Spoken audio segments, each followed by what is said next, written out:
नमस्कार मंडळी. मनोबोध या उपक्रमात आपणा सर्वांचं मनपूर्वक स्वागत. मंडळी, आज आपण मनाचे श्लोक म्हणजेच मनोबोध ह्याच्यामधला जो चौथा श्लोक आहे त्याचं निरूपण समजावून घेणार आहोत. सगळ्यात आधी आपण तो जो श्लोक आहे तो श्लोक म्हणणार आहोत. मना वासना दुष्ट कामानये रे, मना सर्वथा पाप बुद्धी नको रे, मना धर्मता नीती सोडू नको हो, मना अंतरी सार विचार राहो. जय जय रघुवीर समर्थ. मंडळी, हा जो श्लोक आत्ता आपण म्हटला त्याचा जो शब्दशः अर्थ आहे तो आधी आपण पाहूया. या ठिकाणी समर्थ रामदासांनी मनाला सांगितलेलं आहे, हे मना दुष्ट वासना ठेवू नकोस, पाप बुद्धी वागवू नकोस, नीती धर्माचं आचरण सोडू नकोस आणि जीवनात जे जे चांगलं, खरोखरी जे जे चांगलं आणि श्रेष्ठ आहे त्याचा विचार अंतर्यामी नेहमी करत जा. हा झाला मंडळी शब्दशः अर्थ. आता आपल्याला त्याचं निरूपण समजावून घ्यायचं आहे. आपल्या मनामध्ये जे विचार तरंग निर्माण होत असतात त्याचं विश्लेषण आपण कधी केलं आहे का मंडळी? त्याचं विश्लेषण जर का आपण केलं तर आपल्या काय लक्षात येतं? आपल्या असं लक्षात येतं की कित्येक भयावह विचार आपल्या मनामध्ये उद्भवत असतात. नको नको त्या गोष्टींचा विचार मन सतत करत असतो. त्या गोष्टींचा विचार करायचा नाही यासाठी आपण जो जो प्रयत्न करायला लागतो तो आपलं नाठाळ मन लहान मुलासारखं हट्टीपणा करायला लागतं. दुसरी एक गोष्ट किंवा मुद्दा या ठिकाणी सांगायचा म्हणजे पापबुद्धीने केलेलं जे आचरण आहे आणि त्यापासून मिळालेलं जे यश आहे ते फार काळ टिकणारं नसतं. आपण नेहमी त्याच खड्ड्यात पडतो की जे खड्डे आपण इतरांना पडण्यासाठी तयार करून ठेवलेले असतात. आपणच आपल्या वागण्याने आपल्या अवतीभोवती शत्रू निर्माण केलेले असतात.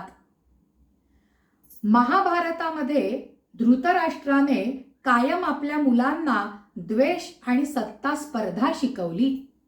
परिणामतः धृतराष्ट्राला आपले 100च्या 100 पुत्र मरण पावलेले पाहावे लागले.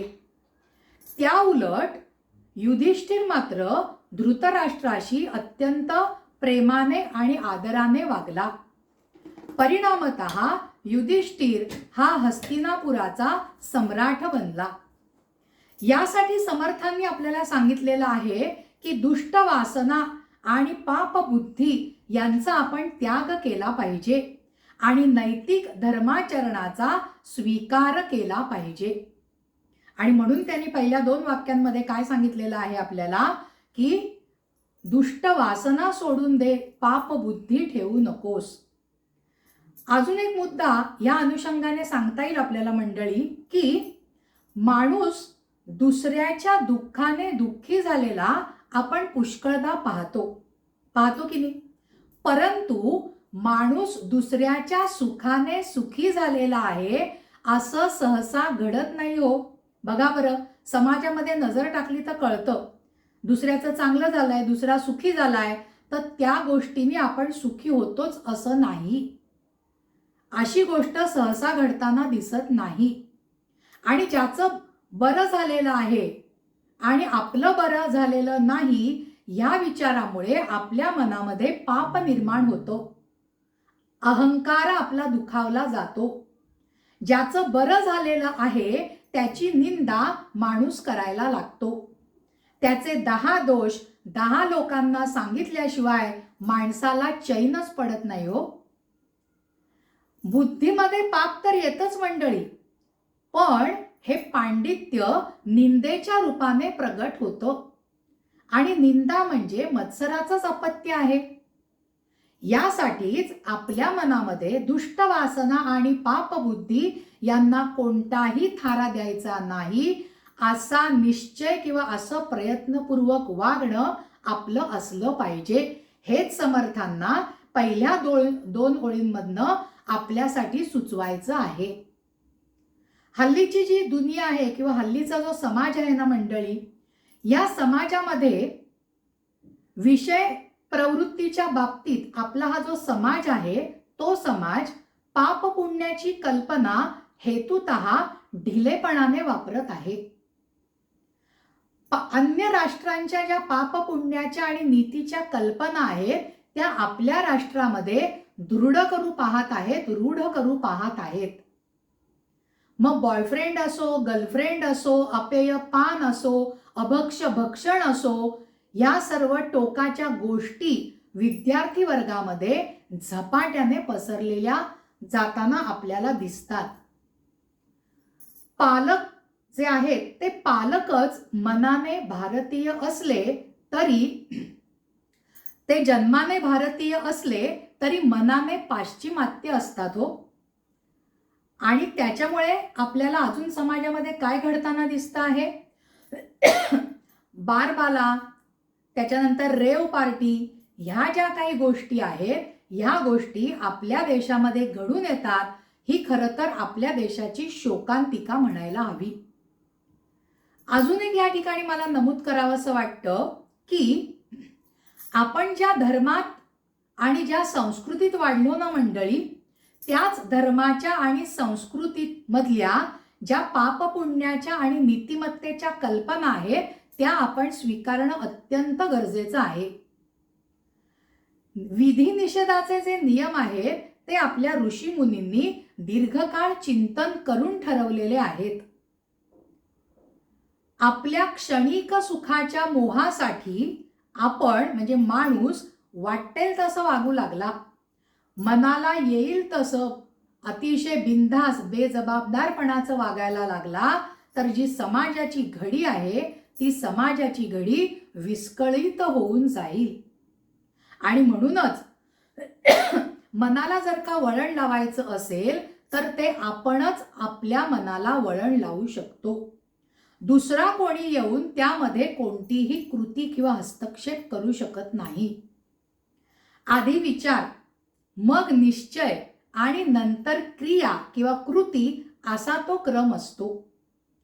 आणि आपल्या मनामधली जी दुष्ट वासना असते तिचा परिणाम पापबुद्धीमध्ये होतो.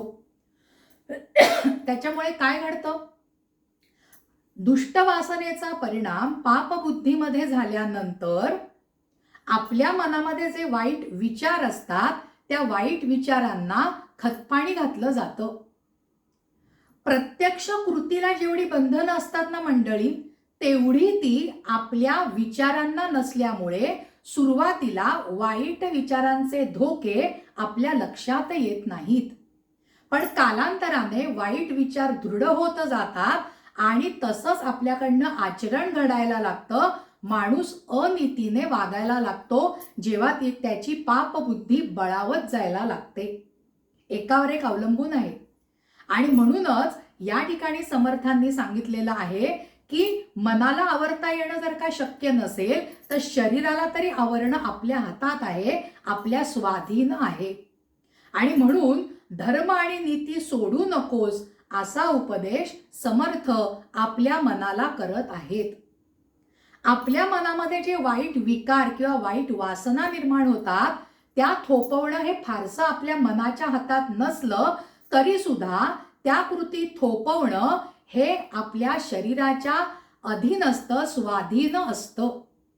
आणि त्याच ठिकाणी म्हणूनच या ठिकाणी उल्लेख करावासा वाटतो की असं आचरण करणं त्यालाच भगवंतांनी गीतेमध्ये स्वाध्याय यज्ञ अशी उपमा दिलेली आहे. म्हणजे शरीर आधी आवरून धरायचं त्याला दम असं म्हटलं जातं आणि नंतर मन आवरायचं त्याला शम म्हटलं जातं. दम आणि शम या दोन्ही गोष्टी साधकासाठी अत्यंत महत्वाच्या आहेत. या बाबतीमध्ये ना कबीरांचं एक सुप्रसिद्ध वचन आहे. कबीर म्हणतात, मन गया तो जाने दे, मन गया तो जाने दे, मत जाने दे शरीर, नहीं खिची कमान तो कहासे छुटेगा तीर. किती उत्तम या ठिकाणी उदाहरण किंवा वचन आहे बघा. कबीर असं सांगतात की आपल्या मनामध्ये एखाद्याबद्दलचे घातक विचार निर्माण होतात. आपल्या मनामध्ये एखाद्याबद्दल घातक विचार निर्माण होतात. ते थोपवणं जरी आपल्या हातामध्ये नसलं तरी प्रत्यक्ष कृती करणं कधी शक्य आहे, जेव्हा आपण धनुष्याला बाण लावू आणि त्याची दोरी प्रत्यंच्या ओढू, तेव्हा ते शक्य, म्हणजे शरीराने ते कर्म केल्यानंतर शक्य आहे. आणि म्हणून या ठिकाणी सांगितलेलं आहे की आधी आपण शरीर आवरून धरायचं आणि मग क्रमाक्रमाने विचारपूर्वक मनाला सुद्धा तसा आवर घालणं गरजेचं आहे. या क्रिया एका मागोमाग एक घडतील. पटकन ते घडणं शक्य नाही आहे. म्हणून या ठिकाणी समर्थ आपल्याला सांगत आहेत की मना वासना दुष्ट कामा नये रे, मना सर्वथा पाप बुद्धी नको रे. कारण पाप बुद्धी, तो विचार निर्माण झाला की तशी कृती करण्याकडे कल होतो. पण आपण आधी काय करायचं, ती कृती थोपवून धरायची. मग हळूहळू हळूहळू मनाला संयमित करून आपलं मन शुद्ध करण्याकडे, पापाचरणाकडे आपलं मन वळणार नाही, असा संयम आपण नंतर करू शकतो. आणि म्हणून हे संत कबीरांचं वचन या ठिकाणी मला सांगावंसं वाटलं. मग क्रमाक्रमाने म्हणजे काय सांगता येईल मंडळी, की आपण या ठिकाणी पूजा अर्चा करू शकतो. आपण ज्याला आपण मेडिटेशन म्हणतो हल्लीच्या भाषेमध्ये, ते करू शकतो. ध्यान धारणा असा आपला आध्यात्मिक शब्द आहे, त्यासाठी आपण सुरुवात करू शकतो. नामजप करू शकतो, स्वाध्याय करू शकतो, कीर्तन प्रवचनाला जाऊ शकतो. पण आपण काय म्हणतो, सिनेमाला जाणं खूप छान आहे कीर्तन प्रवचनापेक्षा. पण आपल्या मनाला कधी कधी कीर्तन प्रवचनाला जाणं किंवा आजकाल आपल्या स्मार्टफोनमध्ये यूट्यूबवरती कित्येक चॅनल जे आहेत त्याच्यामधनं आपल्याला अशा छान गोष्टी, व्याख्यानं म्हणा, कीर्तन प्रवचन म्हणा, ऐकायला मिळतात. त्याच्यापासून आपण बोध घेऊ शकतो. आणि म्हणून या ठिकाणी समर्थांनी आपल्याला सांगितलं आहे की मना धर्मता नीती सोडू नको हो. म्हणजे आपण ते नीतीचं आचरण करण्याकडे आपला कल द्यायचा आहे. आधी शरीराला आवरून धरा आणि त्या योगे मनात निर्माण होणारे जे कुविचार आहे त्याला क्रमाक्रमाने मनशुद्धीकरण करण्याकडे लावा. म्हणजे ते कुविचार नष्ट होतील, सुविचार निर्माण होतील, म्हणजे सुबुद्धी निर्माण होईल. आणि दुष्ट वासना, पाप बुद्धी नष्ट झाली की आपण धर्माने, नीतीने वागायला सुरुवात करू शकतो. लक्षात येत आहे हे निरूपण मंडळी तुमच्या. आता शेवटची ओळ बरं का. शेवटच्या ओळीमध्ये त्यांनी काय सांगितलं आहे, शेवटच्या ओळीमध्ये त्यांनी असं सांगितलेलं आहे, मना अंतरी सार विचार राहो. सार, सारांश जे अतिशय महत्वाचं आहे ते.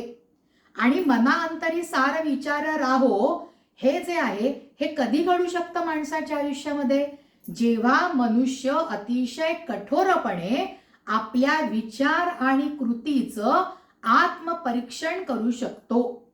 आपली जी आत्मपरीक्षणाची कृती आहे ती अतिशय दृढ पाहिजे, अतिशय कठोर पाहिजे. आणि म्हणूनच आपण काय करायला पाहिजे, आत्मपरीक्षण करायला पाहिजे. हे आत्मपरीक्षण करता करता आपल्याला निश्चित लक्षात येतं की मला जीवनामध्ये वागत असताना कसं वागायचं आहे. कारण मंडळी, जीवन जगत असताना माणूस 2 स्तरांवरती वागत असतो. ते 2 स्तर कोणते, एक तर श्रेयस आणि दुसरा प्रेयस. श्रेयस जे आहे ते आपल्या जीवनासाठी अतिशय आवश्यक आहे, हितकारक आहे. आणि प्रेयस म्हणजे काय, जे मला आवडतंय पण माझ्या आरोग्यासाठी, माझ्या जीवनासाठी ते काय म्हणतात, हितकारक असेलच असं नाही. म्हणून श्रेयसचा मार्ग निवडायला पाहिजे.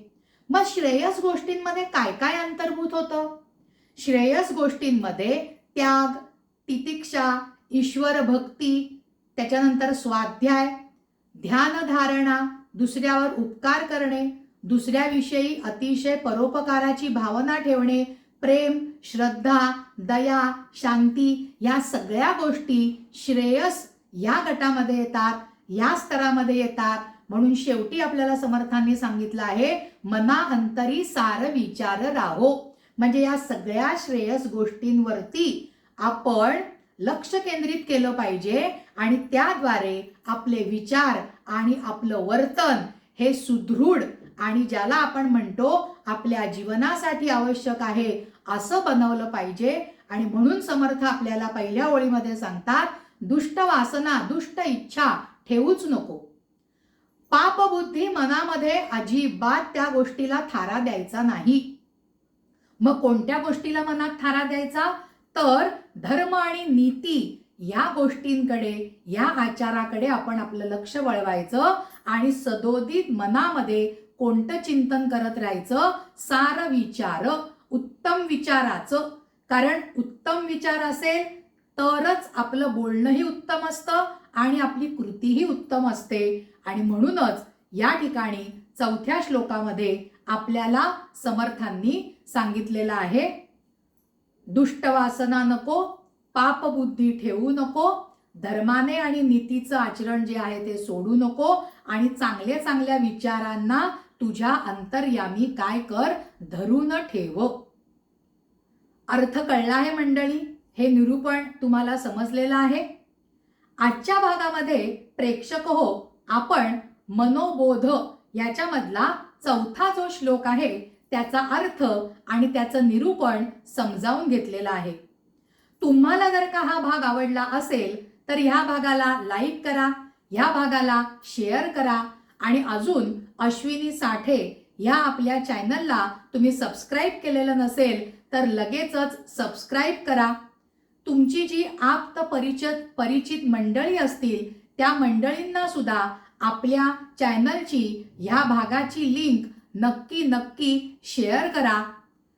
धन्यवाद.